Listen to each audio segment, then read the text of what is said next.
Hello there, this is Roberto Matthews with our next video in this toggling series where we're going to try to make your websites nice and responsive and also interactive so that your clients and customers will be able to have a good time when they're on your site.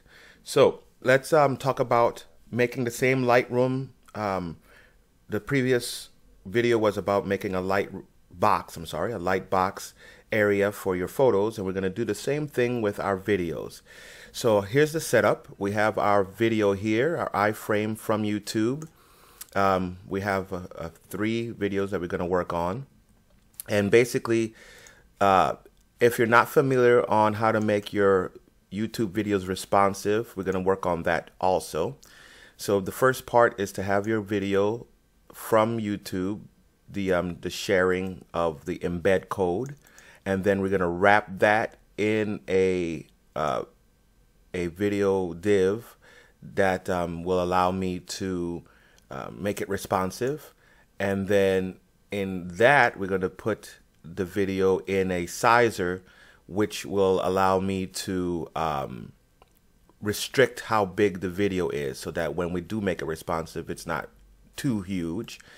And then in that, we're going to put it in a holder, and the holder will just allow me to make the actual Lightbox background, that little opaque background we did for the photography also. Above that, I have this arrow that you see here is actually an HTML code to create an arrow. And the reason I do that is so that we can make sure that we can style this little arrow, okay, and the div which the arrow is in. And of course, on top of that, the toggling is in this label here, okay. So we have a Lightbox div here that we just called it the Lightbox. It's actually our gallery. The gallery is all 3 of these videos put together. So the first thing we're going to do, the very first thing we're going to do, of course, is set up our padding and our margin.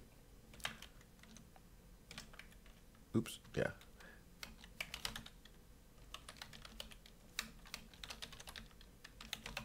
Okay, and then after that, we're going to put a little space here because the next thing we're going to actually do is actually erase this vid holder, because everything in the vid holder, everything, the video itself and all, we don't want it to show up because we're going to create a button that'll make it show up. So for now, we're going to erase or basically hide, excuse me, basically hide the videos. So we're going to say display none. And so all we're left with is each one of these buttons. And so we're going to actually style the buttons right now. So let's go ahead and do that. Now each one of these buttons is called play button. So let's go ahead and style the play button. And to save some time, I've got all the stylings over here. Okay, so here's our styling. We have the background is kind of see-through, and then we have the width is only 80%, and then the max width, etc., etc., etc. Okay, so then, excuse me, when we hover over it,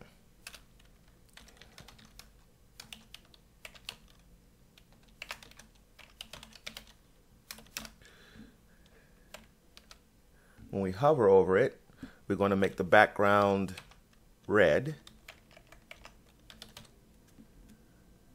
So now we have the play button. Kind of looks like we're kind of trying to mimic the play button on a YouTube channel. Okay, we're also going to go ahead and go to the centering of this play button. We're going to put it in the top layer here. So we're going to actually go to the vid Lightbox.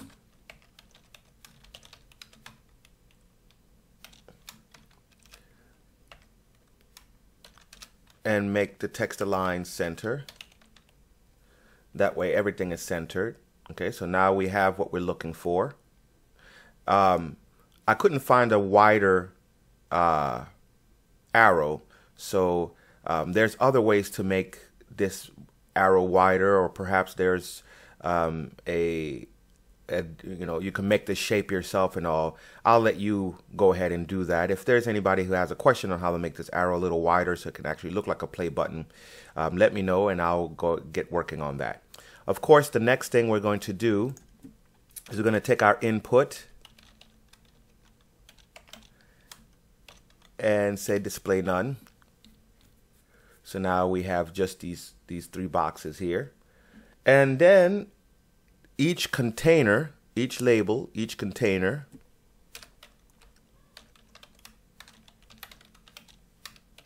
we're just going to make it 3 by 3. So the width is going to be 33%. And we're going to max it out at 250 pixels. And we're going to display inline block. So now we have our buttons kind of together like this. Now, of course, we need to, make it a little bit. Let's try 30%. Yep. There we go. So that works a little bit better for me.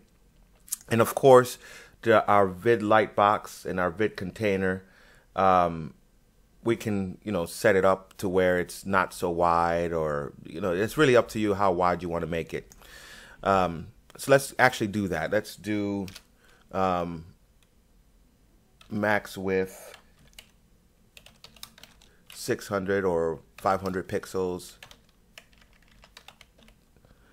And then make it margin 0 auto.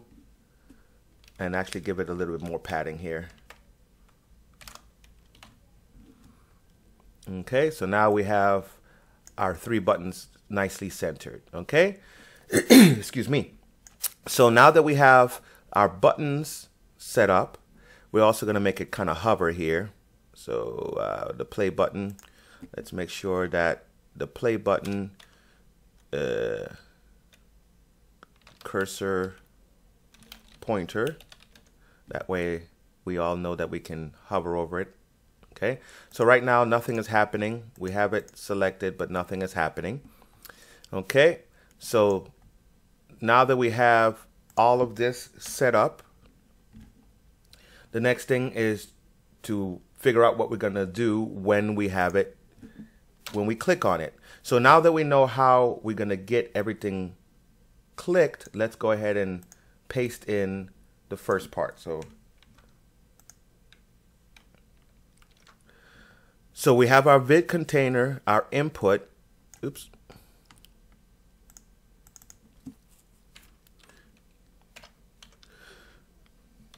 So now that what we're going to do when our input is checked.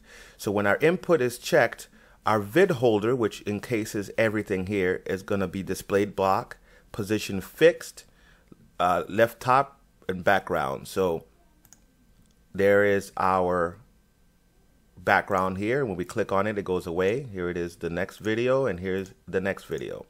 Now the problem here, of course, is that if we don't have any responsiveness.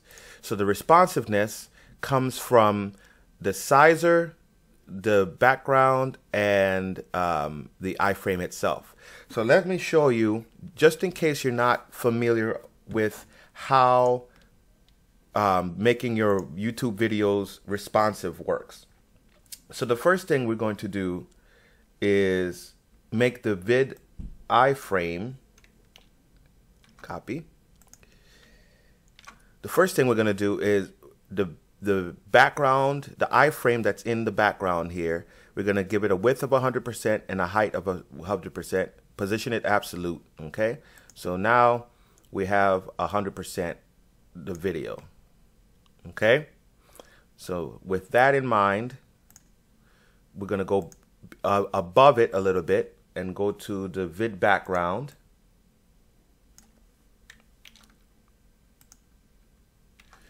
And now the vid background, the position is relative, the height is 0, the overflow is hidden, and the padding is 56.25. Now this padding is what makes the aspect ratio work. So there we go. So now we have a video that's responsive, but obviously if it gets full page, you don't want the video to be that big. So that's where the restrictive div comes from. That's where this vid sizer comes from. And that's going to restrict our size